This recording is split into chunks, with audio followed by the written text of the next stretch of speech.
Welcome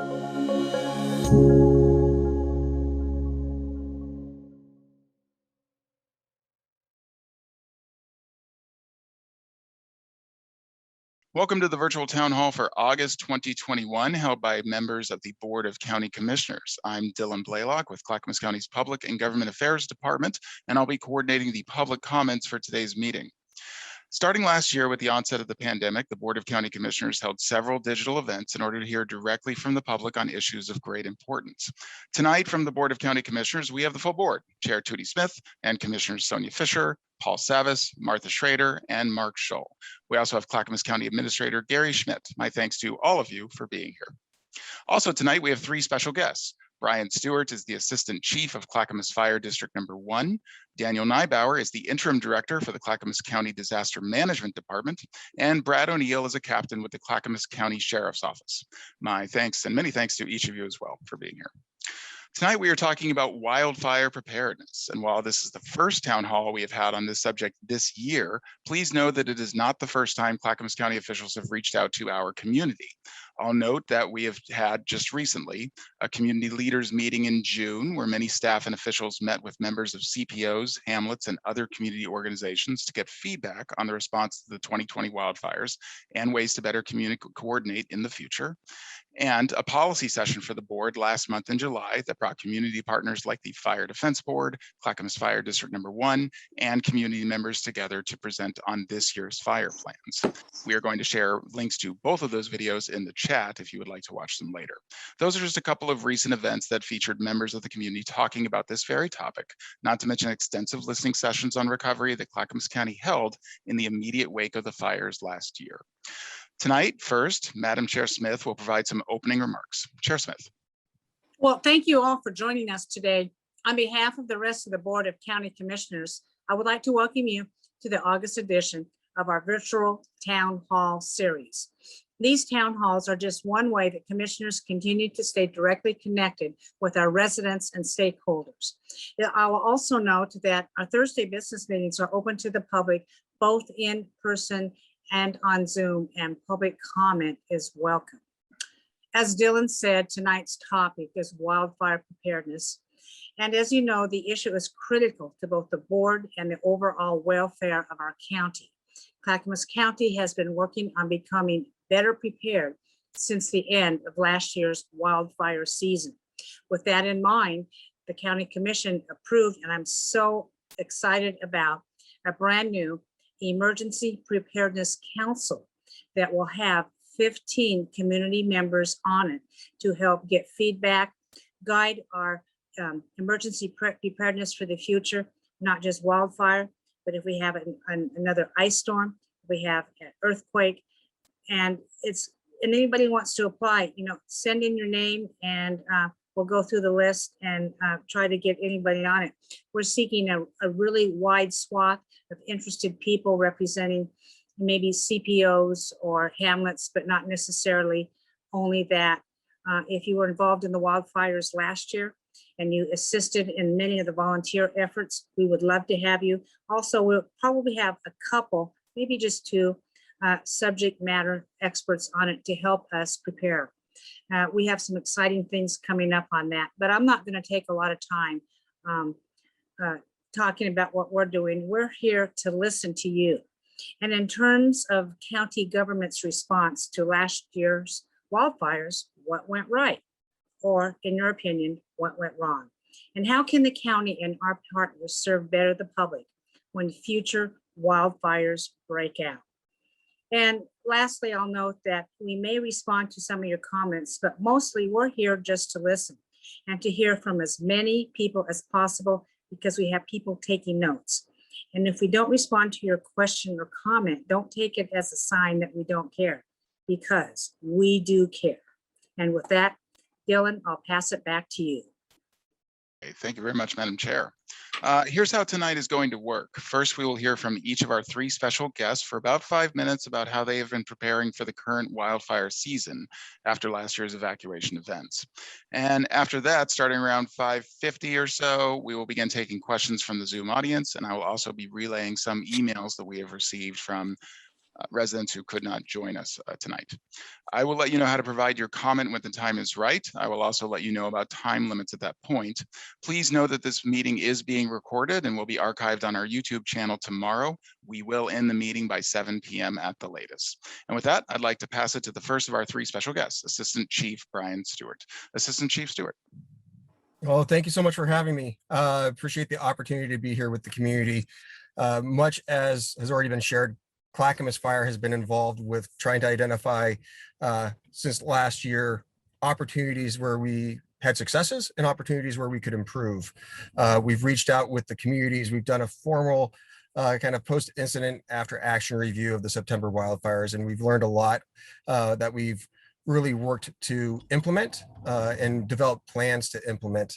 And I'd like to share some of those with you, some of which of the topics that I would be including tonight would be things that we would have already been doing, but they are certainly things that we've been spending a lot of energy to try to help the community not only be prepared, but feel that they are prepared and have confidence in understanding where they are as individuals, what their responsibilities are, and what our responsibilities are as a fire district and what they can expect from us. So I'd like to just speak on education, preparedness, and then response. Our education efforts since September have been focused on wildfire prevention, as is the topic this evening. May was Wildfire Prevention Month. We focused really heavily in that month on the Ready, Set, Go program, which ties in with the 3 levels of evacuation. We did, with COVID or with the pandemic, we adapted, as everyone has, to how do we deliver those messages, did a lot through social media and our website, did the outreach that we could, promoting those concepts, as well as promoting signing up for the public alerts through the county and making sure that people are signed up for the different areas in which they live and or travel. We've been working with FireWise communities. We have a limited number within the jurisdiction, but there's been an increased interest in becoming FireWise communities since the September wildfires. So we helped assist one neighborhood association in particular up in Happy Valley with the FireWise community assessment. We're always happy to come out and do that. As well as we've been educating through our own town hall meetings. We've held 2, and we have another town hall meeting to, again, similar to this platform, engage the public, reach out to where they're at. So we have another town hall meeting on August 9th. There's more information on our website about that, and everyone is welcome to attend there. Please just check our website for that information. In terms of preparedness, this is where I look at what we've been doing and what we've asked community members to physically do to prepare. We've been focused on fuels reduction and also the creation of defensible space. Really, those tie in together. One of the fuels reduction efforts is associated with a federal grant that we have been participating in, which has funded a 20-person hand crew, wildland hand crew, to really do fuels mitigation in those areas impacted by the September wildfires. Our interest in doing this is not only in the short term of working on fuels mitigation within those areas, but also developing a program where we'll be able to work on fuels mitigation in other areas or for other entities that may need them in the future. This is a 2-year grant program, and we're stepping into it, and we're having successes this year, but we'll see how this program grows and if it's going to be a sustainable piece for us.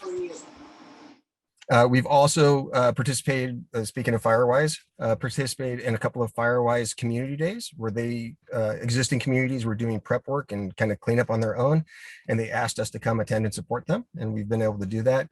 As well as we've also worked with the Clackamas Emergency Services Foundation to secure a $40,000 grant, which is providing limited funds for individuals who want to do a wood chipping program or participate in a wood chipping program at their homes rather than burning fuels to help with that fuel reduction.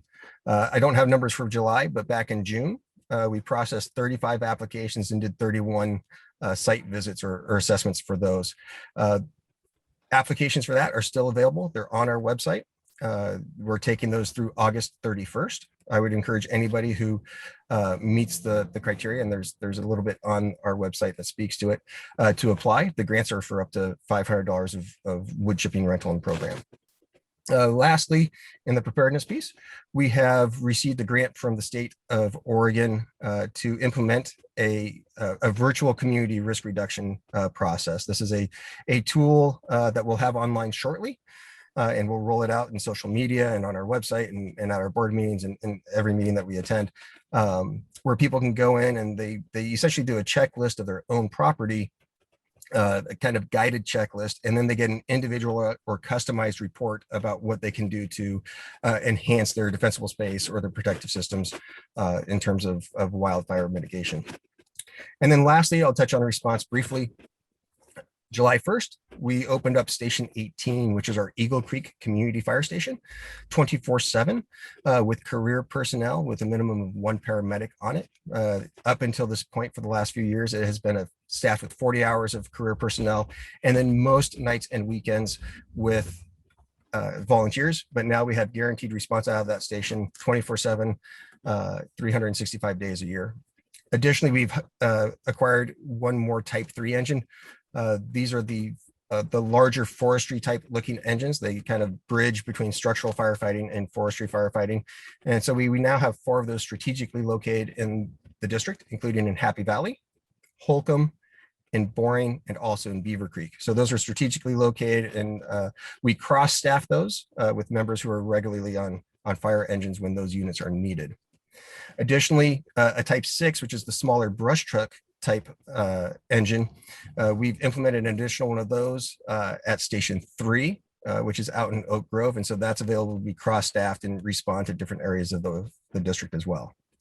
We've established that list, a resource list of local contracts or contractors for different types of equipment, dozers and heavy equipment. And on the South End fire about maybe 3 weeks ago, we actually used that resource list and hired a helicopter to come address the wildfire that was on South End Road at 99. So we were able to make use of that tool that we had put in place. And I think just lastly, with all the pieces, I would just say I would encourage individuals, please sign up for the public alerts. Please be vigilant and attentive of making sure that you understand we need your help in protecting you, whether it's doing fuels mitigation, getting the alerts for the evacuations. We look forward to being a partner with you, but we need you to be a partner with us. Thank you for the time. Thank you very much for that, Assistant Chief Stewart. Next up is Daniel Nybauer, Interim Director of our Disaster Management Department here at the county. Mr. Nybauer. Thanks, Dylan. So we've definitely been working a lot since the wildfires and the ice storms, taking all those lessons learned and applying them to what we're doing. One of the things we're doing is revising our alert and notification procedures a little differently to make sure that we can get out alerts a little faster and using other pathways, doing some research into getting social media alerts out at the same time that we're getting out the text alerts, as well as making sure that we're notifying the media so they can help us get out information quicker. We're also looking at making sure that our social media is posting out information on awareness of fires even earlier, realizing that some fires are visible from the community, as well as to make sure that they're aware that we are looking and monitoring the fires so people can be aware a little sooner of the things that are going on. We're also working with the County Roads Department or the Oregon Department of Transportation, working on planning together, thinking about possible routes, thinking about different evacuation scenarios on different ways that we can make sure that there are plenty of routes out and we know what resources are available to help direct traffic. On the sheltering side, looking at the different sheltering options that we had last year, we're coordinating with the Red Cross to get a better understanding of where their current staffing levels are and what they can support, so that we have an understanding if we need to open more shelters, or we can ask them to open more shelters, as well as being able to staff different locations that can have RVs and other different types of shelters rather than traditional congregate shelter where it's a large gym or space like that. Also looking at the agreements we have across a variety of different facilities throughout the county so that we can make the best choice and the safest choice to make sure we're directing people to the right location and shelter, making sure that we have information resources available there so that people can go there and have get the current information. Also out of the ice storm, making sure that we can replicate some of our resource centers that we had available there, and like we had the Fire Resource Center available later, where people can go for information or help sustain their own evacuation if they just need food or water or different types of things, making sure we have that so that they can help sustain their own evacuation and preparedness. Also doing a lot of coordination with the state. We have, since the last year's wildfires, we have a liaison that's assigned to the county that is talking to us on a regular basis about the activities that they're doing, the planning they're doing, wildfires that are around us that they may feel are affecting us for smoke. They can also come into our emergency operations center and help us with requests up to the state. So we're in regular communication with that liaison and with the State Office of Emergency Management to understand what is going on there. Also talking on a regular basis with Clackamas Fire District 1, the other fire districts, the Fire Defense Board, and the Sheriff's Office in understanding where we all are in our planning, making sure that we're coordinating when we have small little fires like we had earlier in April, as well as the one on 99E from last year. What are the things that we've learned and what can we do better, and doing a better job of kind of circling that loop. I've definitely gotten lots of emails and text from different partners at the Sheriff's Office and the fire districts just to make sure that we're all aware of different fires or activities that are going on. We're also looking at increasing our coordination with community-based organizations and community planning organizations in both cases, so that we have liaisons with them where that we can talk with them if we need to bring their representatives in the Emergency Operations Center, we can do so. So we have clear communications, but also as we are going to learn information, we can ask them to help push it out and get that information out a little bit faster. And finally, we're working on a revision of our emergency operations plan. And we're looking at making sure that we're getting active community engagement in that emergency operations plan to make sure that we're capturing the concerns and doing the planning that would most benefit the community. So, thank you very much. Thank you, Mr. Neibauer. And next we have Captain Brad O'Neill from Clackamas County Sheriff's Office. Captain. Good evening. Thank you for inviting me. I really appreciate being a part of this. When we look back at last year's wildfires, you know, the #1 goal in anything that we do is to protect and preserve human life. And to come out of that with no lives lost was just incredible. And that was a huge accomplishment for everybody involved.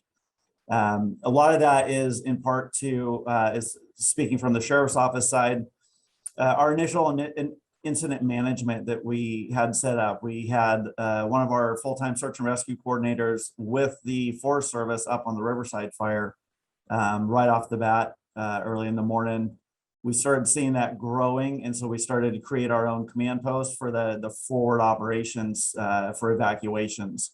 That started growing bigger and bigger when we realized the large size of the area that we needed to evacuate. So setting up that command center and utilizing all of our local, county, state, federal, and our volunteer partners to include our search and rescue volunteers to help us go out and do those evacuations worked out really well.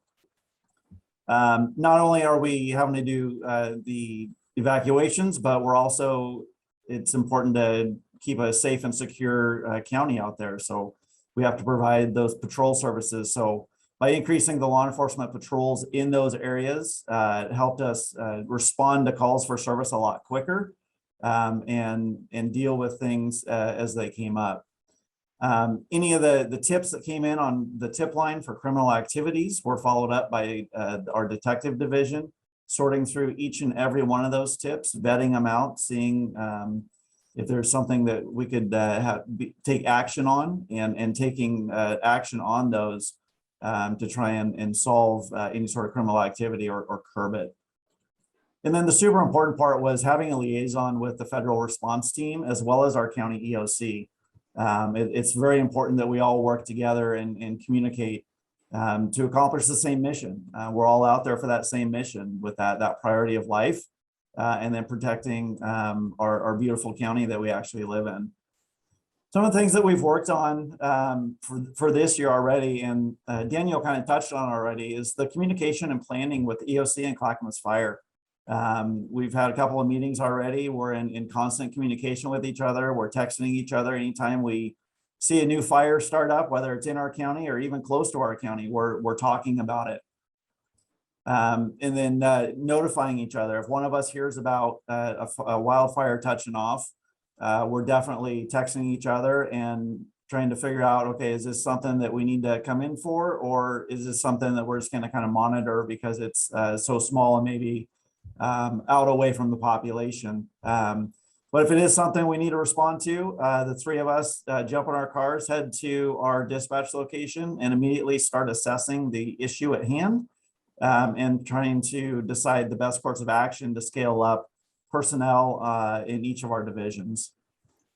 Here in the sheriff's office, I've started up an in-house kind of overhead team for our patrol operations. These deputies and sergeants are made up of previous search and rescue coordinators who are very skilled and versed in planning and dealing with special events like this.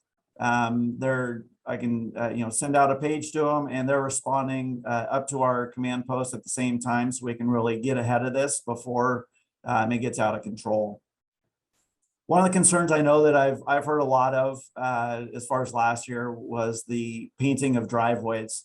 And the reason for the painting of driveways on the evacuation side really had to do with making sure that we notified each and every single place we went to. I understand there's some frustration in that, and I get it. There's a feeling of people felt maybe it was targeting their home because it was painted. I can tell you one thing, that by painting that, we save valuable man hours and manpower hours to actually make sure that every single road and address was evacuated, or at least notified.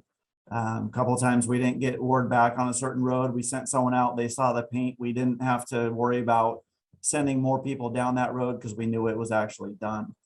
So to counteract that going forward, we've looked into some technology that allows us to do the same thing by going out and making those notifications, but not by putting a physical marking on in your area to notify others of possible targets for criminal activity.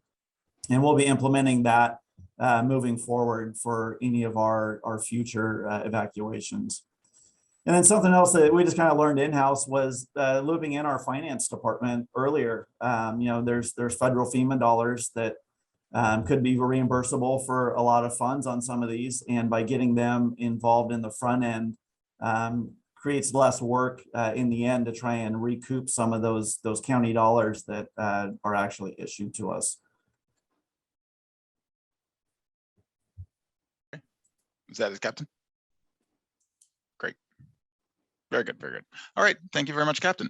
Chair Smith, did you want to add something? Folks, you may notice I stepped away to take a telephone call. I apologize for that. It's not that I'm paying attention. Governor Brown called me at my request, and I took the call and had a good discussion with her. So I just wanted to say it's not because I don't think you're important, but I had to take care of some other county business, and thank you. Very good. Thank you, Madam Chair. And with that, we are going to go ahead and move into the majority of tonight's session, resident and public comment. If any attendees would like to provide a comment, you can hit your raise hand button on the Zoom bar now. That's at the top or bottom, depending on your device. Also, please be sure that your Zoom handle has a name. I see someone out there who is Zoom user, for example, so please rename and have a name. If you are joining us on the phone, you can also hit *9, which lets me know that your hand is raised. I'm also going to very quickly reiterate some of the questions that Chair Smith posed, along with some others that could get the ball rolling on comments. Let me just share my screen. In terms of county government, in terms of the county government response to last year's wildfires, what went right to serve the public when future wildfires break out? How did people find our overall communications to be? This can include public alert systems on their phones, our social media, and our web content. What sources of information did you rely on to be kept up to date? What was your experience with evacuation orders from fire and local law enforcement protocols? And what were your experiences like with re-entry, and what about recovery? Again, just some sample questions to get the ball rolling. And with that, we will go ahead and open the lines.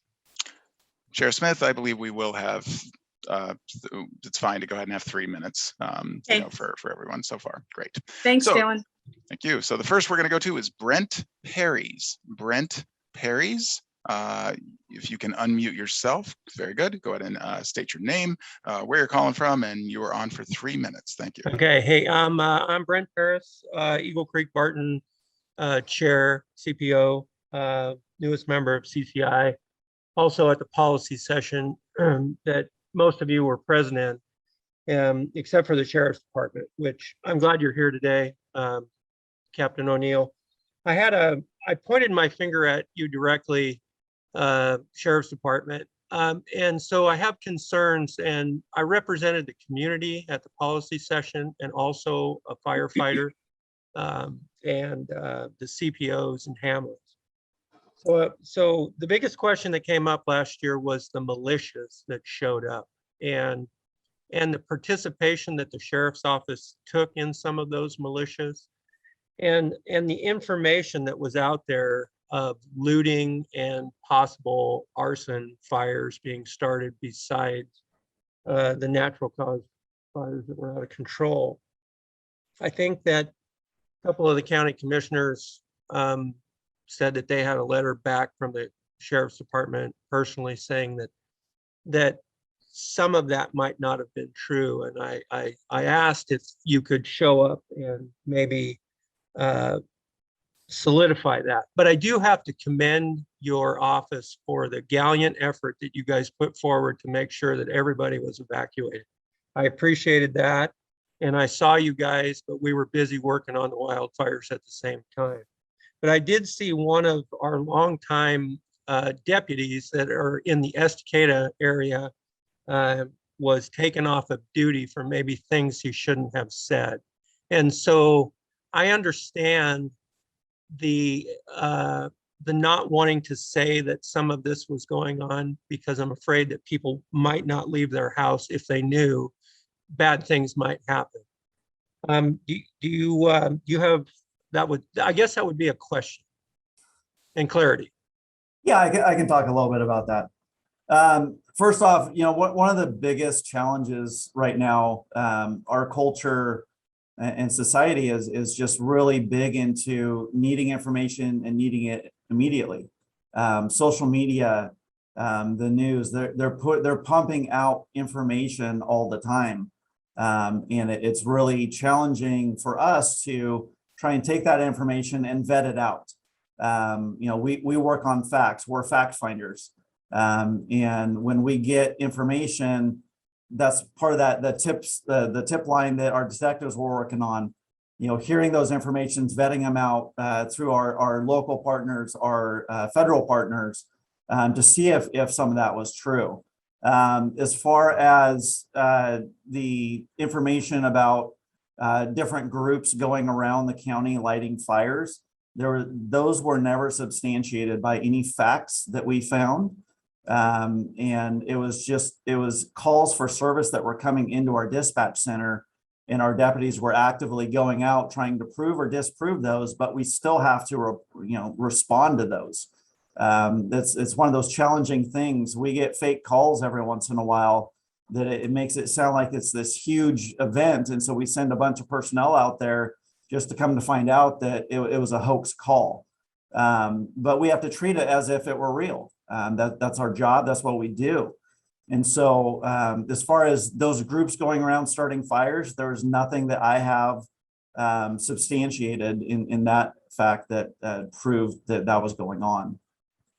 As far as the militia folks being out there, once we started getting wind that there were citizens that were kind of taking over their own neighborhoods to set up checkpoints to make sure that only neighbors and people that belonged in those neighborhoods came in there, we immediately sent teams of deputies and officers out to make contact with them to have conversations about what is legal, what is not legal to do.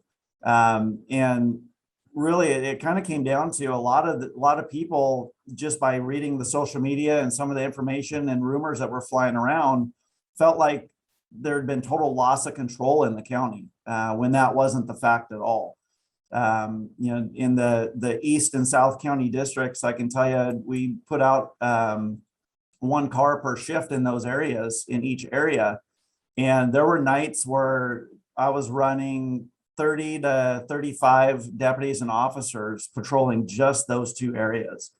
So there was a substantial increase in patrols. When we say increase, I'm talking like crazy increase to help with those patrols and to be able to respond to those calls for service in a lot quicker time than we ever could before. All right. Thank you very much for that, Brent. Appreciate it. Okay, and next we're going to go over to Tanisha Howland. Tanisha Howland, if you could unmute yourself. There we go. And just go ahead and give your name and your area, and you are on for 3 minutes. Hey, I'm Tanisha, and I live on Henry C, so between Oregon City, Beaver Creek. We were packed up and ready to go even before our evacuation was level go. When it was level green, we knew in our family, we've got 5 kids, and we are a foster family as well. So we had 5 kids within 2 households. We were ready to go. The morning that we went to level go, the power had gone out and we couldn't really breathe very well because our fans turned off and the smoke was pretty heavy in our house. So I had taken a couple of the kids to one of my friend's house, and a couple other kids were going to go a different direction when we got the evacuation alert. So I quickly headed home.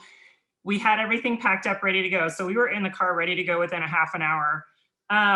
It took me over 5 hours to get 12, you know, what normally takes me 12 minutes to get to our friend's house. It took me over 5 hours to get to their house, to get the kids to get out of town. And of course, looking back, you know, it wasn't as, we could have waited. Like, you know, we didn't need to have that pressure, but in the moment it felt like, we better get out of town. They're telling us to go, right? So in thinking about traffic and routes, we were on Redland Road was where the direction we went, because we were trying to get over to Holcomb, and we were stopped. Like, it wasn't even rolling. Like, it was a dead stop. It felt like maybe Redland was not even like on the map anymore. So I guess my question is, when we talk about traffic and control and getting people out of the area, this was huge, right? This was like the first time anything that huge had been done. Is there room for improvement? Is this as good as it gets, or can it be better? Is my question.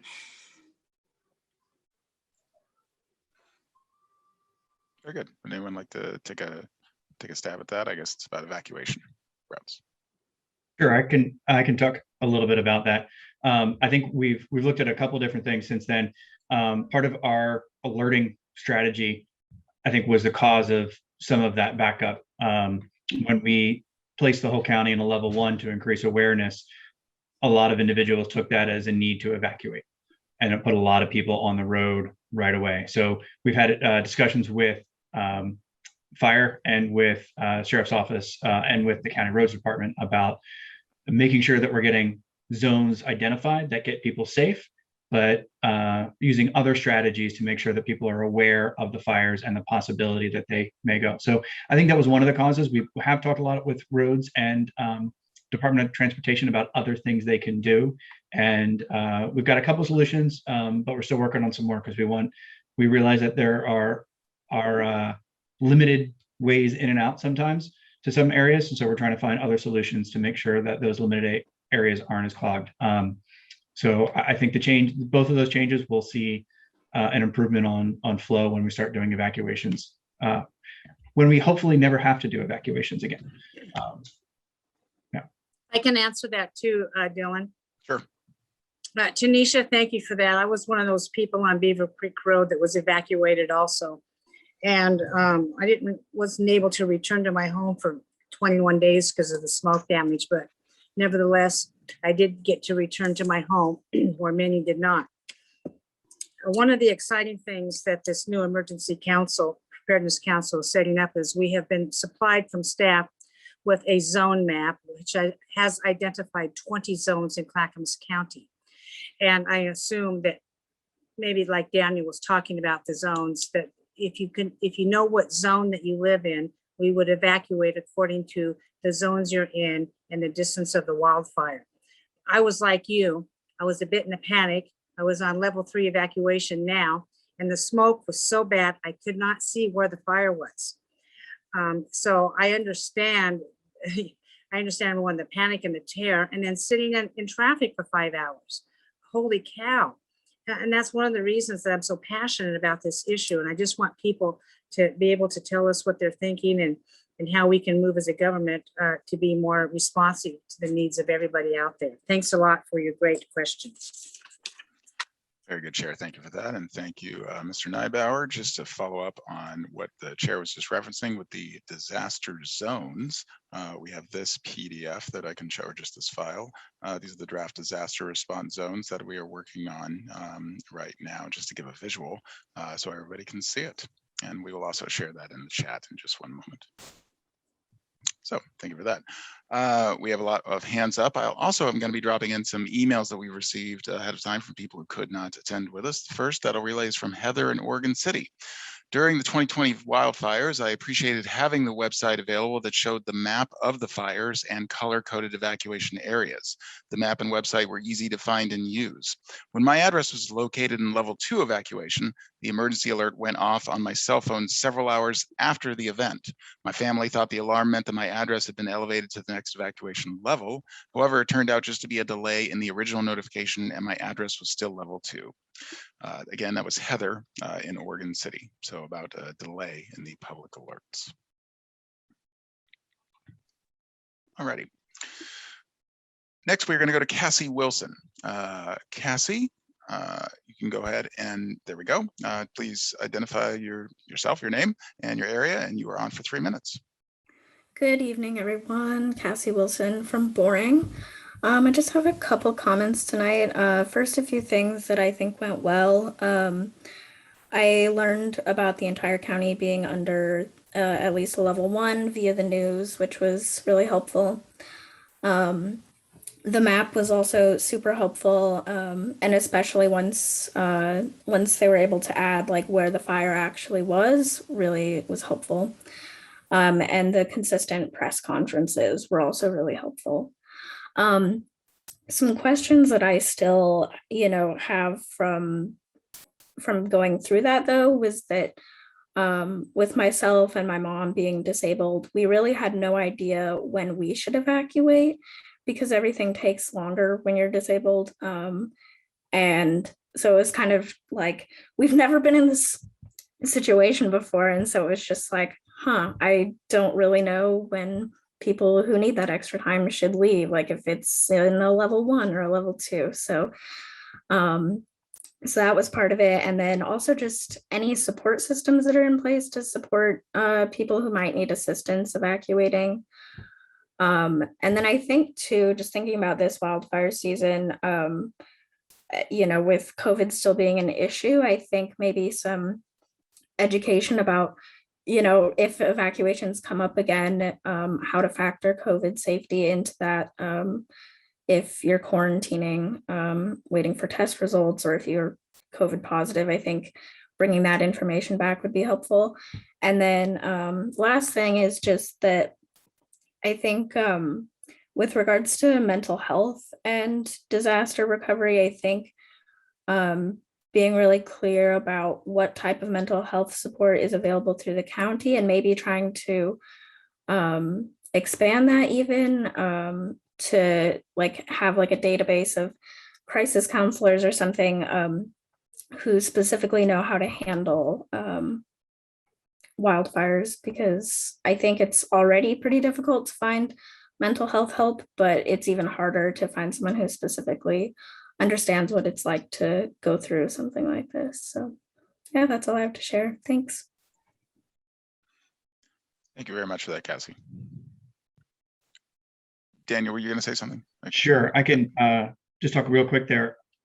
On your question about evacuation and when was the appropriate time to evacuate if you think you need more time, I'll look to see if Assistant Chief Stewart has any thoughts here too. But I would generally say if you need more time to evacuate, looking at a level 2, if you're seeing a level 2 come around, we tell the same thing to individuals that have livestock that need to be moved, that take a little bit more time to do that. But paying attention to the map and looking where the fire is a great way to do that.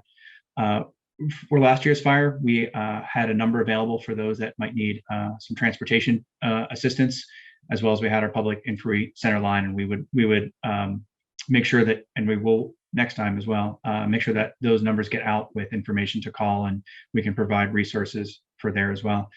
On the quarantine side for COVID, we only had one. We had 2 congregate shelters, and we did ask folks to follow COVID precautions there with PPE, the personal protective equipment, masks, and we got things there. And so we would do the same for that. We also made sure that anyone who was under quarantine or isolation had a hotel room to go to make sure that didn't go there. So we would definitely be doing the same things for that. And the Red Cross, who we partner with on the shelters, has those procedures down and has equipment, and we can provide them with additional equipment if needed. I may have missed 1 or 2 of your questions, but I think I got some of the bigger ones there. All right. Oh, Assistant Chief Stewart. Yeah, just briefly, I would just concur with Mr. Neubauer's comment of if you feel you need more time to be prepared for whatever the circumstances, that looking at you actually evacuating at that level 2, which would normally be the get set stage, makes sense to me individually. There's a lot of circumstances that are difficult to outline for any future fire. So it's going to have to be something that is your comfort level. It makes sense to you and your family and your circumstance. I'll just refer back to the previous commenters' experience with the mutual homes, trying to get 12 what normally takes 12 minutes to go get the other family. Is, if you can consolidate things and really get set, it just makes it that much easier to leave when you feel you've reached your threshold. Thank you. Thank you very much for that, Assistant Chief Stewart, and thank you for the question, Cassie. All right, next up, we are going to go to the handle is simply Ed. So Ed, if you could go ahead and there we go. Please identify yourself and what area you are from, and you are on for 3 minutes. I sure can. Hi, my name's Ed Moeller. I live right over by West Lynn High School in West Lynn. First of all, I want to say thanks to everybody concerned for doing a great job with the fire last year and with the snowstorm. And being born and raised in Buffalo, New York, I have never seen winter storms like that. So hats off, Oregon. You really impressed me on this one. Also, very pleased to hear that everybody is what we used to call in project management that I was in, postmortems on everything. I'm very glad to see that a lot of recommendations have come out. What I haven't heard is any recommendations being implemented. That's the next step to everybody's involved there. I know there's a lot of stuff that needs to be done, but that would make me really happy. And I guess the biggest thing coming out of this, and there's a lot of things like the health of the forest that is right above my head behind me. Is there anybody that's going out and evaluating exactly how risky all of the woodlands are around us? And number 2, probably the biggest thing that we can deal with now is evacuation plans. And it just sounds to this old project manager's ears that we're planning for the best scenario, that only those people that are notified are going to get on the roads, and we're not going to run into the traffic jams that we are. And yet I'm hearing everybody going, well, if you need extra time, it's okay, even though you're not level 2. I really think that's a big area. I mean, I'm looking at West Lynn, and there are so many wooded areas, Mary Young Park, the wilderness areas, and that sort of stuff. Evacuation routes are going to have to be extremely fluid. And it comes down to the last question: who's in charge of that? Is that county? Is that the city of West Lynn? Those are the kind of answers we want. Again, great job. I appreciate you taking the time to listen to me. You guys got a lot of work ahead. Anything I can do to help, I'd be more than happy to. Thank you for your time. Thank you, Ed. Would anyone like to respond to any of the questions or comments raised by Ed? I'll talk on some of the stuff that we've been working on, and the implementation part. Ed, thank you. You know, that is huge. We can plan all day long, but until we implement those plans, they're kind of useless. So, you know, the implementation of the communication between the sheriff's office, Clackamas Fire, and disaster management have been awesome. That's something that we've done several times. We're going to be doing that every month. And then our in-house team that I have up and running, they're ready to go at the push of a button to be able to get them in to start those pre-plans and getting things going. And then just on a personal note, you know, after working those fires last year, I sit at home. This may make me sound dorky, I'm sorry, but I sit at home and monitor several different web pages through the state of Oregon, the Forest Service, and watching for those new fires that pop up. I've even gone as far as, you know, I overlook the Cascades from my house in Happy Valley, and I get binoculars out and I'm looking for fire. You know, it's one of those things that we're all a lot more aware, because I really want to detect that at the very soonest moment so we can jump on it and implement these other things that these other tools that we've actually come up with since last year. Excellent. Thank you very much for that, Captain. And thank you again, Ed, for the comment. Next, we're going to go to, apologies if I get the name wrong, Malia Kupillis. Malia Kupillis. You can go ahead and unmute yourself. I'm sorry for the last name. Hi. You get an A+. You got all of it right. Oh, all right. I live on South Valley Vista Road, and I just want to add that when we were monitoring the fires, we found that the fire department's site was priceless to listen to. I have a scanner app on my cell phone, and being able to track what was happening with the fire department was priceless. And the other link on a website called CalTopo was also priceless for us, because we were actually able to track the extent of the fire real time, faster and better than the Clackamas website had. And because of that, we actually did a preliminary evacuation where we evacuated critical stuff we wanted to have out. We had our vehicles loaded to leave at a moment's notice because we were still in level 3, but then we stayed behind, continued to monitor, ready to leave at a moment's notice, and became part of the local security patrol of keeping an eye on our nearby neighbors' property along with some of our other neighbors. And so I would like to see the information out to people about CalTopo, and that you can put a scanner app on your cell phone so you can listen to these critical communications real time. Was priceless.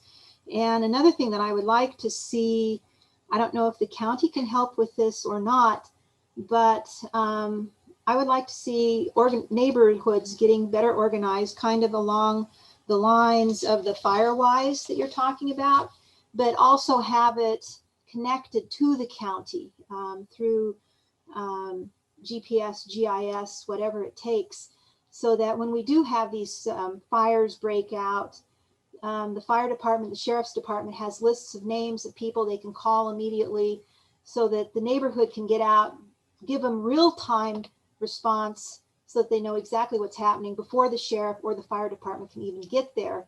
And if we could have some of these people critically trained so that they can actually respond and start doing something quickly, then, you know, maybe we can keep some of these fires smaller before they take off. And actually in our neighborhood, we've now twice have had very small fires start up, and our ability to respond first is going to make a huge difference.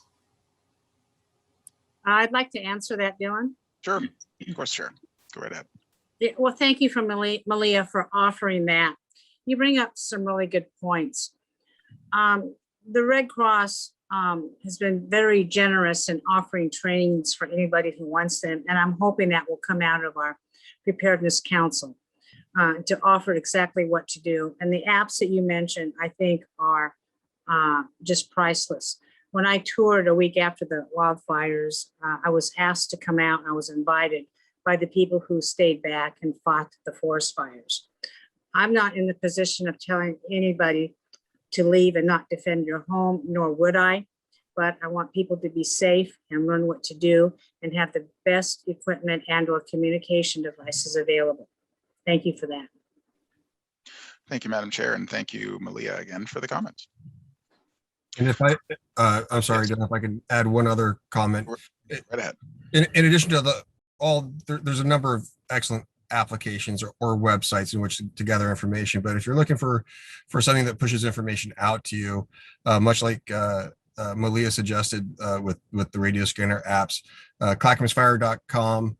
We do have a button on there on the left for Pulse Point. And if you want to get that app, that'll at least allow you to sign up for different things that you may want to track. You may want to track Clackamas Fire or Canby Fire, and you can see what incidents are going on and get alerts of those. And you kind of have some options about how you want to see those, but you could be informed about what we are doing or what incidents are going on with Clackamas Fire and many other agencies through that application. Very good. Thank you for that, Chief. We will go ahead and also I'll share that in the chat in just one moment. Next up, we are going to bring over Eve Beasley. Eve Beasley, go ahead and unmute yourself. There we go. Hi. Hi, could you go ahead and identify yourself and your area, and you were on for 3 minutes. Thank you. Thank you. My name is Eve Beasley. I'm live over off of South Reed Road.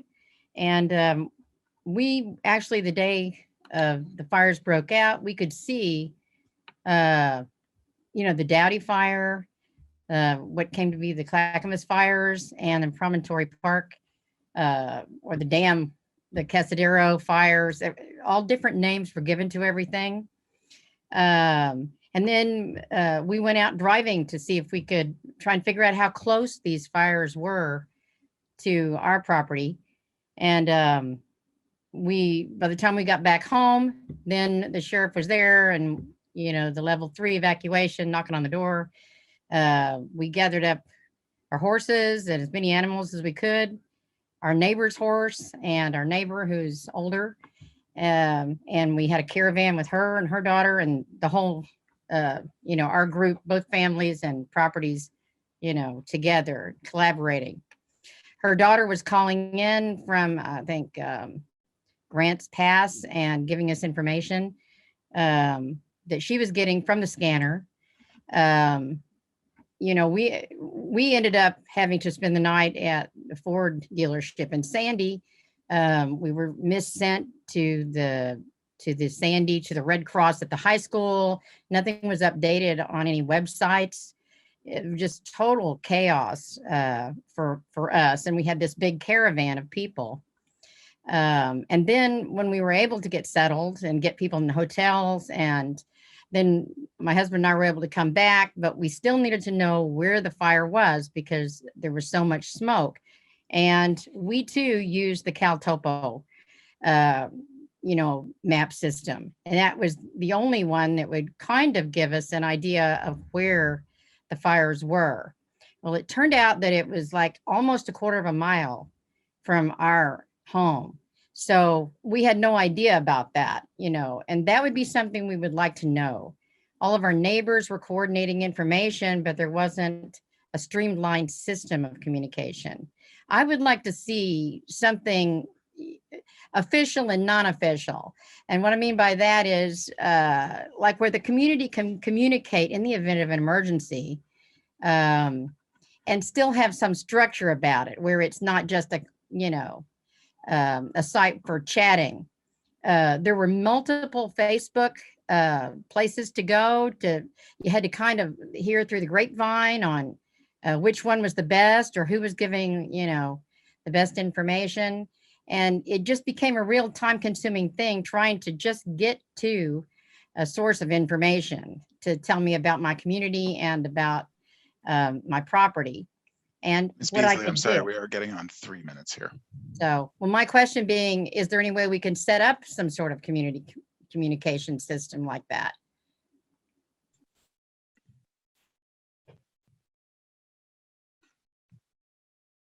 I didn't know if anyone wanted to take a crack at that. Sorry. So Daniel, do you want to give that a crack? Yeah, I think we've got some information out on the websites that we're working on getting better information out. Chief Stewart may be able to address why knowing exactly where the fire is something that is very difficult to know for a multitude of different reasons, as well as the movement that it can have. In terms of a site where to share information, I think some of the social media answers you picked might be better. It's difficult to be able to moderate and have a site to look at where the community is passing information back and forth in the midst of a response. But Chief Stewart, I think if you could talk about fire locations and how that's difficult. Yeah, certainly. Thank you for the opportunity. Identifying where a fire is or the breadth of it and how far it's reached is difficult on small fires, and it's difficult on large fires for a variety of reasons. And then sharing that information is challenging because of some of these delays. So if you picture a fire, obviously there's heat, there's smoke, there's trees, there's access, there's ravines. And so even on fires, and I've been on, I think, 4 different fires throughout the state so far this season, we've had challenges with our own mapping because they take time to refine. You have generally a broad idea of what the boundaries are, but then once we get boots on the ground, we're able to refine those boundaries, or where we've been able to establish line. But some of the times that we get information such as CalTopo comes from satellites. And certainly there are challenges with that in terms of the atmosphere, in terms of any weather that may interrupt those. But those tend to be relatively good, but they're updated frequently, but they're not real time. On fires, we will have IR flights, whether that's done by drones or done by aircraft or manned aircraft. But they can only fly in certain circumstances or certain conditions, and we may not have access to those depending on just other incidents going on within the state or within the nation. So there's a balance point of trying to get that information and how we're able to incorporate that. The best information comes from IR flights or comes from boots on the ground, being able to actually do GPS tracings of either with vehicles or just as we walk with our GPS units and get those back. But that all takes time to update. Thank you. Okay, thanks very much for that, Assistant Chief Stewart, and thanks for that, Mr. Neubauer, and thank you again, Eve, for your comment. Next, we'll go to Milt Patzkowski. Milt Patzkowski, go ahead and unmute yourself. Hopefully I got that right. Identify yourself. Go right ahead. Hello, can you hear me? Yes, go right ahead. Okay, I'm just learning the Zoom app here. So I just had a kind of a 2-part question. My wife and I have lived in Clackamas County over 23 years, and we have an old cabin up in the Welch's Zigzag area in Clackamas County. And we're just trying to figure out what responsibility or what jurisdiction the Clackamas County has over private property in kind of remote areas like Welch's Zigzag area. And the second part of that is we have a relatively new neighbor up there. We've had an old cabin up there for 20 some years. And recently in the last year or so, we have a new neighbor across the way who camps on his property, and he starts campfires all the time. And it makes my wife and I very nervous. And so we call Hoodland Fire District, and they come up and they'll put out the fire and they'll leave. And I go talk to them, and they're like, oh, okay, yeah, we understand there's a fire warning. And they'll go start another fire, and we'll call Hoodland Fire, and they'll come up and put it out, and it just kind of repeats itself. And we're just real frustrated and very concerned about the forest right around Lolo Pass and Zigzag. And so we're just trying to figure out what we can do to help encourage them to not start campfires. Is it something that Clackamas County has any control over, since it's their private property? And what can we do to help discourage them from starting these campfires?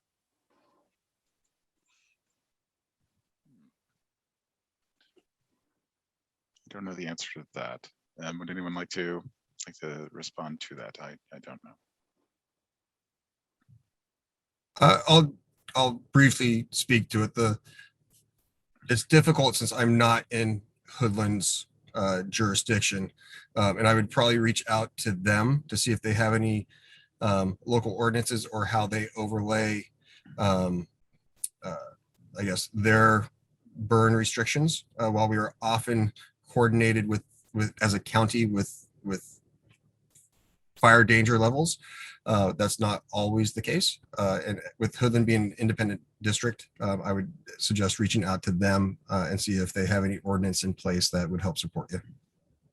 Very good. Oh, Commissioner Savas.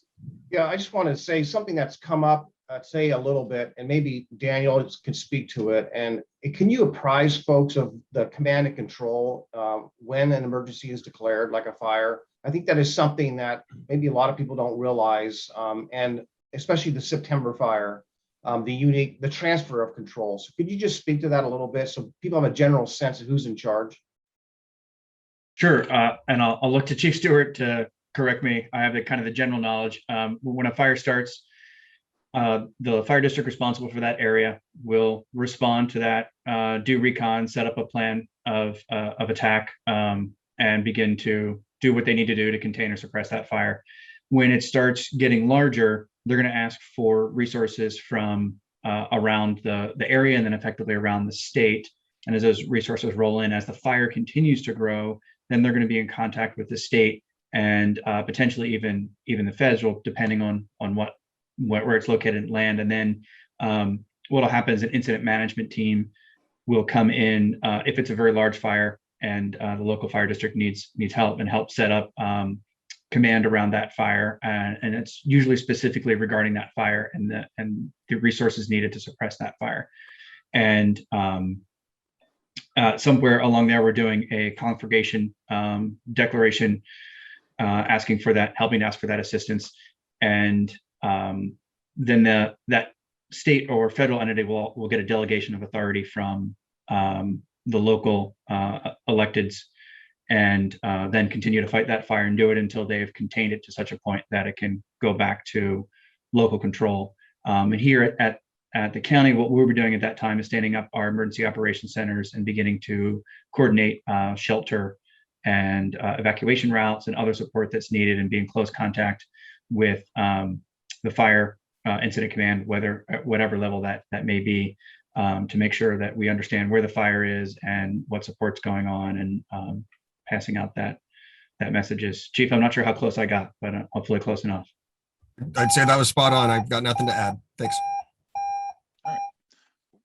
Thank you both for that. And thank you for the question, Milt. All right. My producer, Garrett Teague, has alerted me that some people might not be able to change their handles. So we are just going to go, since the person's had their hand up, to Zoom user. Zoom user, if you could go ahead and unmute yourself. You might not know that as your handle, but please do identify yourself and where you're coming from. I'm guessing that was me. I thought Yes. I thought my name would show up. Yes, my name is Richard Sakulik. I'm a resident of West Lynn. And I was curious as to, with regard to, I guess first a shout out to Clackamas Fire District 1 for the excellent job last year, and all you public servants don't get enough thank yous. So I want to express my personal thank yous for me and a number of other people that feel the same way. Much appreciated. I'm interested in the fuels reduction program and how it Clackamas County might coordinate with TVF&R, which provides West Lynn's fire services. And so I'm wondering if there's a coordinated effort to try to identify areas that do need fuels reduction. Perfect example, I live right up from White Oak Savannah Park, which is right up off the freeway. And we were very close to being evacuated last year. And just one ember that, if it hit that park with the high grasses that are there that grow every year that don't get mowed down typically, that would really basically light up West Lynn very quickly. So I'm wondering is there a very specific program to identify areas of high danger to make sure that cities do as much as they can to mitigate? West Lynn has had a difficult time mowing that park, among other parks, on a regular basis, but this park has particularly high grasses, fuels, canopies for the trees in there. And I've been working on clearing up the damage from the fire, from the ice damage that has knocked down a bunch of, wood, trees, et cetera, that are still up there that, of course, are going to add to more fuels for this coming season. So I'm wondering, is there a way that something can be coordinated, or is something coordinated between TVF&R, or is there something through Clackamas County that the city of West Lynn can attach to? I understand from Assistant Chief Stewart, there's the federal help to your grant. Maybe is West Lynn open for that, or is that just for the actual cities that are under Clackamas County Fire 1, or is it for everyone? And then also the wood chipping program too for the neighborhood associations. I'd be curious, how does West Lynn access that?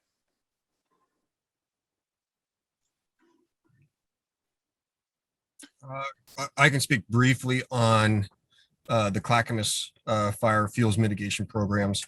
So the federal grant that is really through a work source piece that is providing this 20-person hand crew is for public lands affected by that were directly impacted by the fire, not for future lands outside of those boundaries, really. And then in terms of our wood chipping program and having access to that, the program that we have is for residents within our boundaries. And outside of that, I'm not sure what is coordinated with Tualatin Valley or with the county in terms of fuels mitigation. Okay, very good. Thank you very much for that, Assistant Chief, and thanks for the comment again. Next, we'll go to Angela Nyland. Angela, if you could go ahead and unmute yourself. Great. Identify yourself and where you're from, and you're on for 3 minutes. Great, thank you. My name's Angela Nyland, and I live in Boring. Last year's handling of the wildfire was fantastic. It was very comforting to be able, I could access any information I needed anytime, day or night.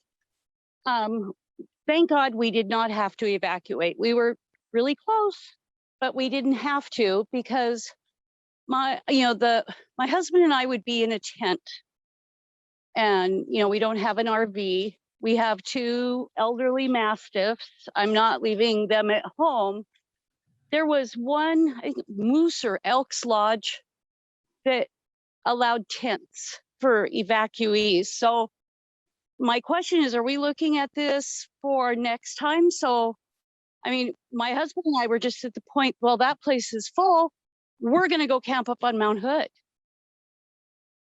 So I just wonder if there's, if that topic has come up, that not everybody can be in a building, because I wouldn't think they'd want everybody's dogs in the building.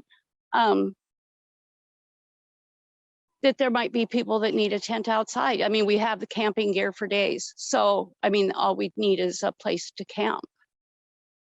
And I know PGE had said there was a concern on the air quality. And, true, that is a concern, but if we couldn't go up on Mount Hood, we'd stay home. We wouldn't evacuate. So unless we had someplace we could go pitch a tent. So anyway, thank you. Just wondered if that's on the agenda or been discussed at all. I can talk a little bit about that. We're still continuing to plan for both indoor shelter and sheltering for RV locations.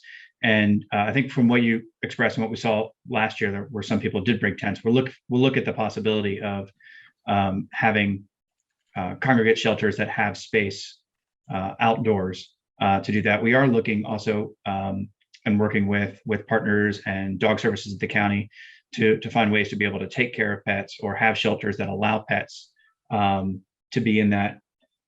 And a previous fire, the 36 pit fire, there were places for tents. So we definitely keep that on our radar to do that. We do have concern about air quality and want to make sure that people are keeping themselves safe, not just from the fire, but from the air quality, but realize that if it's a barrier for people to evacuate, and that's what they want, then we need to be aware of that option and make sure that some of our shelters have that space around it where tents can be used.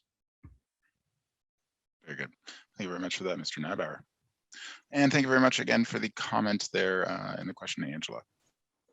Next up, we're going to move to Jody Newland. Jody, if you could go ahead and unmute yourself. There you go. You were, if you could identify your area, and then you were on for 3 minutes. Hi, my name is Jody Newland, and I am a city councilor out in Molalla. And I just had a couple comments. First of all, is there any way for our emergency operations command to get operational quicker? It seemed like it started more like a steam engine than the quick response needed in a fire situation. There was a long time delay between the morning briefings at the Emergency Operations Center and then the county actually releasing the information in the press conferences in the afternoon. And so I'm wondering if there's a way that we can get information out quicker. I think like in a earthquake situation, the time delay is not as much of a big deal, but in a fire where things are changing and moving so fast, we need to be able to respond faster to get the information to people. As a counselor, we found it was easiest to amplify what our local fire district and our police department brought back from the meetings in the morning, rather than to wait for the county's briefing in the afternoon. So it was able to get information to our community faster. And then I just wanted to say personally, I don't feel like we're any more prepared today than we were in August of 2020. I feel like just as much in the dark now as I did before. And I was hoping that we would have more of a, I don't know, just like an ability to feel like we have more confidence in what we're doing now than previously. And then also I would like to invite you as a county representatives to come out and meet with people in Molalla, because I know there's a lot of people out in Molalla that feel like when it comes to emergency situation, we're going to be on our own. So that's just my 2 cents. Thank you. Thank you for that, Councilor Newland. Did anybody want to respond to that? I know we're getting late on the time.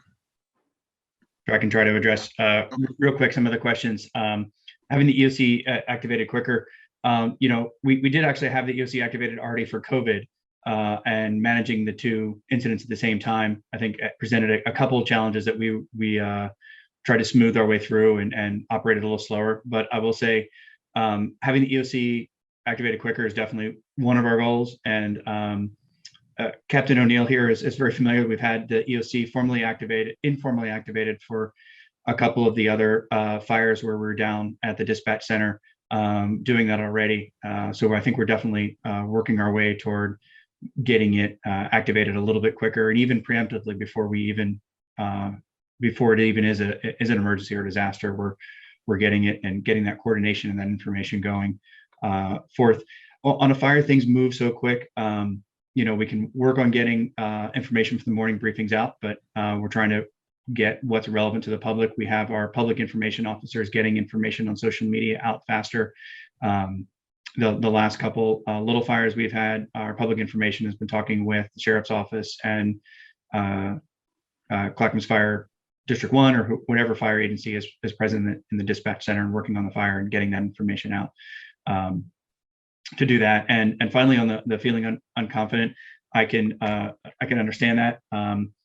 It's not a great excuse to have, or that's probably a wrong term, but we're still responding to so many different things. We don't have our typical cycles where we get to take a time and get out the information about everything we're doing different for everything. So we are implementing a lot of the things that we've changed and we've noticed, and we just haven't had the time to kind of get everything and talk about everything that we have been doing differently out there. So we can take that as a note and certainly make sure people understand that a little bit more. Yeah, Dylan, I'm just gonna real quick say, hi, Jody, thanks for the invite, and you are right. I know how people feel in Molalla. I experienced their disgust when I visited. But I will say something, I think that we should be encouraged, because many people on this call don't realize we've had 8 forest fires in Clackamas County already this year. 8. And 2 small ones I think are going up there, and that's by my count, brush fires and so forth. And they have been quickly put out. And the response we see on that is very, very different than what happened last year when the fires were allowed to burn and spread. So I'm very heartened by that, and I'm very encouraged by that. I've had many conversations with the governor and our state and response team and our United States senators on being able to put out forest fires fast and not wait for them to burn themselves out, because that is not practical and people will die. Some did, but not in Clackamas County. Thank you very much. But just know, we hear you, and thank you very much for saying what you did. Excellent. Thank you very much for that, Madam Chair, and thank you, Councillor Newland, again for calling in. Madam Chair, looking at the time and with the several hands we still have up, your permission to, let's cap the time limit now to 2 minutes. Is that okay with you? I want to be sure to try to get through everyone. Yes, that's fine, Dylan. Thank you very much. And we might want to, we'll see how much response we can give to all of the callers at this point, but we'll see. Next up is S. Rubel. S. Rubel, you can go ahead and unmute yourself. They're very good. Please give your comment. You have 2 minutes. Thank you. Oh, I think you unmuted I think you muted yourself again. If you're still there. There we go. I see it going back and forth.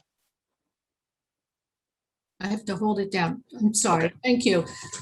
I came in late, so if this was already addressed, just tell me. Quickly, I'll try and make 2 points. One. What was your name? What was your name? What was your name, ma'am? And where were you from? Rachel Schatz. Thanks.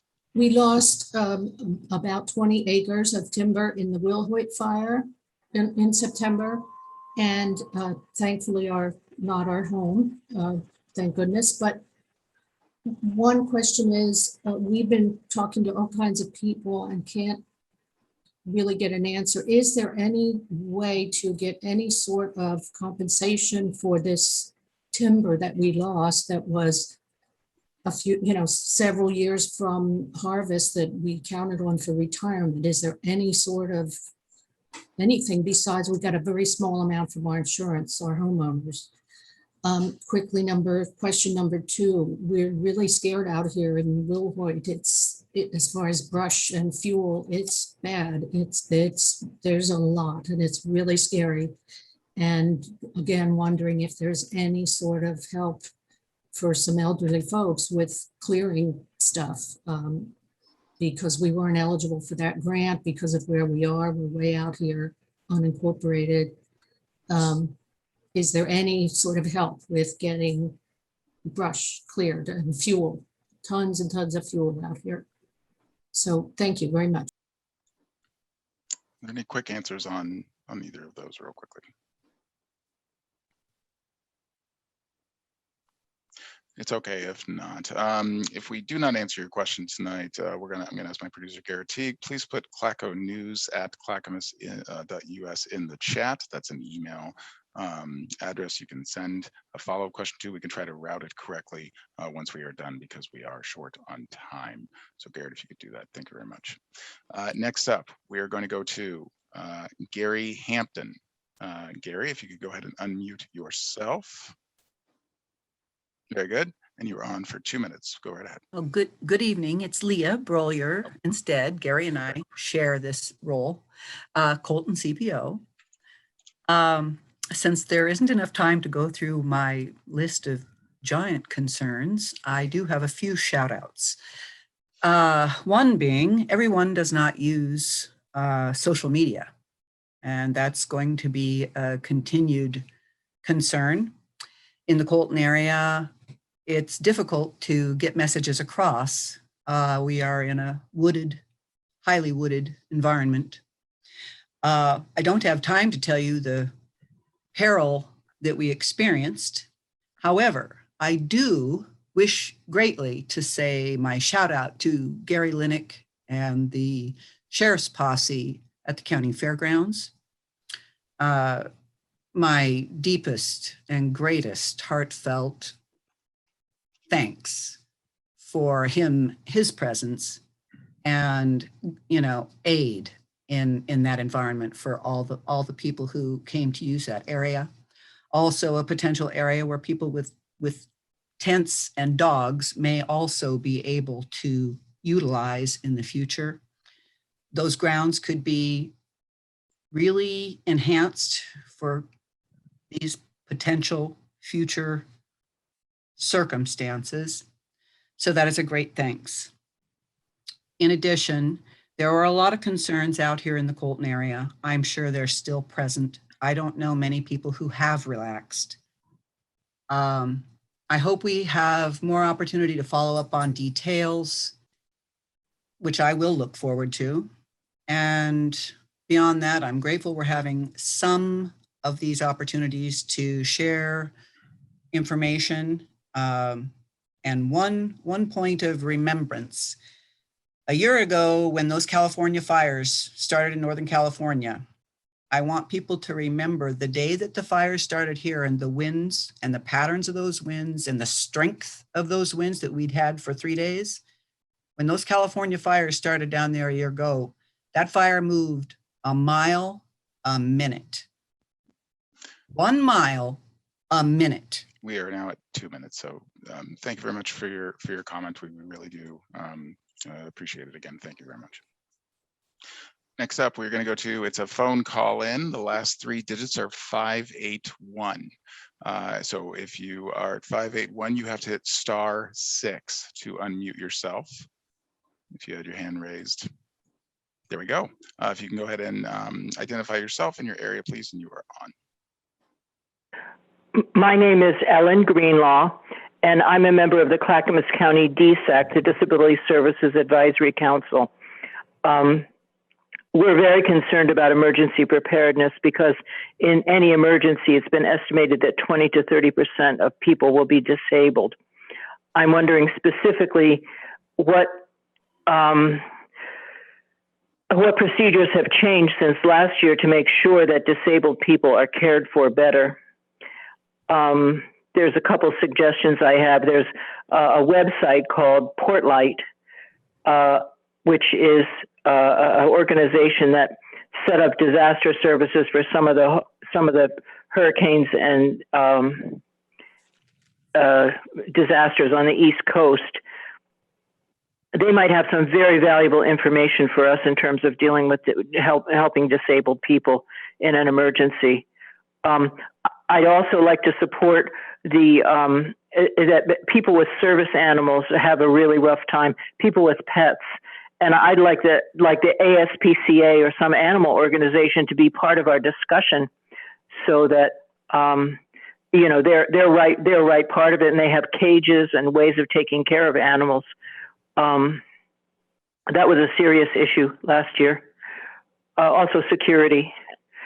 So I would like to invite the county commissioners to stay in touch with our DSAC group because we think about this a lot and are coming up with different kind of resources that could be helpful. Okay. And I'd like to make one comment in terms of animals and livestock. I think that Daniel is probably aware of this, but our extension folks have offered to do some significant work on that, particularly when it comes to not only pets, but livestock. And they have approached us as a commission, saying that they would like to see how they can expand their role in helping moving, again, pets and livestock to safe areas as well, because being a rural community, that has been a real, Tootie's nodding your head, that's been a real significant issue. So. Thank you very much for that comment, and thank you for that, Commissioner Schrader. Appreciate that. Okay, the last quick question of the night is going to go to Kate McPherson. Kate McPherson, if you can go ahead and there we go. Identify yourself, your area, and you're on for 2. Yeah, I have property up at Government Camp, and I just wanted to echo the concern that I hear about the extensive amount of fuel that is happening, not only in county property, but also adjacent federal and state properties. And I'm just really interested in exploring if there are when we're trying to do some fire-wise practices and working with the Department of Forestry, but there are things they can do and a lot of things they can't do. And I'm trying to see if there's any way we could think maybe more systemically at how the authority and jurisdictions of state, county, as well as federal lands could somehow think about how do we create fire breaks in some way, because these huge fire swaths end up impacting, they can start in one area, but they can grow and extend so quickly. So I'm not an expert in any way about healthy fire and forest practices, but what I'm understanding is this idea of thinning, some things which are now counter to potential federal policies, but maybe at this particular juncture, we need to be thinking more creatively across jurisdictions to think how do we protect not only from the work of the county, but it probably needs to also impact how federal policies like NEPA needs to be adjusted to maybe deal with some unique situations we're in, because we not only have extremely dry forests right now because of no dampness, but we also have windfall post the fire that is just riddling the forest. It's tinder. It just looks like a fire ready to go. And so I just feel like we can't do it in isolation. There's ways of mobilizing organizations like AmeriCorps, which are federally funded, but are locally able to help support. And there's a lot of investment, I think, at the state level, federal level. I'm just interested in, I've been exploring some things at government camp, and maybe we could create some kind of fire break between government camp and Timberline or something. Thank you very much for that, Ms. McPherson. We've reached our time, but we do appreciate the comment. And that will bring us to the end of the session. Just very briefly, Chair or any commissioners, would you like to give any very, very brief parting words here? Commissioners, do you wish to say anything tonight? Chair Smith, I'll just chime in and say thank you so much for everyone sharing. This was very informative, very, very helpful. I know our board is very committed to doing all we can, and this is how we be the best prepared as possible. So thank you. Thank you, Commissioner Fisher. Anybody else? Yeah, I just want to say I appreciate everyone calling in tonight. This is a serious issue. We've had multiple conversations with our neighbors up north, explaining to them that one of the reasons our contingencies and reserves are set aside is because we were the one county that had 200,000 acres burned last year, and we were extremely lucky that no one died. And I do want to thank Chair Smith for her leadership in this. She is extremely knowledgeable about forestry issues. And I know that knock on wood, should this happen again, I think our experience last year will certainly inform our response in a way that will increase life, health, and safety. So thank you all. Monica. Any other commissioners? Go ahead and chime in. Paul? Sure. I'll just, yes, if I can, Chair Smith, I'll just quickly echo what my fellow colleagues have said. We appreciate the input. We have worked hard on the after action, the post-mortem, if you will. I appreciate all the districts and the sheriff's office and all the emergency responders working together to try and make this this next event, God forbid, but be better prepared. I think we already have seen some quick action on some local fires already this year, where those things were put out pretty quickly. So I think we're starting to see some of those benefits. I just want to applaud everyone for their efforts, and we will always be learning. And the appreciation here is that you've all brought suggestions and ideas that help us learn from this as well. So thank you. Commissioner Shaw. A couple of things that jumped out at me tonight is the needed progress on public alert routes and evac information. Those things, I think we need to get that information out. One of the callers was concerned about lack of information getting down to the community level.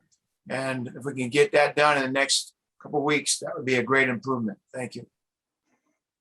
That's all I have to say, Dylan, and thank you everybody for calling. And Dylan, you may end the meeting. Okay, very good. The last thing I will share with everyone is that if you are watching, you can always go to our website, and on the Board of Clackamas County Commissioners page right here, you can look at the policy sessions and the business meeting topics that are coming up in the future, business meetings, policy sessions. And at the bottom of every page, you can get email updates by clicking on the Board of County Commissioners specifically right here. You can get an email every Monday morning. I know it, I do it, to see what the topics are that they are talking about that week. So on behalf of the Board of Clackamas County Commissioners, thank you, Commissioners, for joining us. Thank you to our special guest, Captain Brad O'Neill, Assistant Chief Brian Stewart, and Disaster Management Interim Director Nybauer, and County Administrator Gary Schmidt. I'm Dylan Blaylock with Public and Government Affairs. Thank you very much. Have a good night.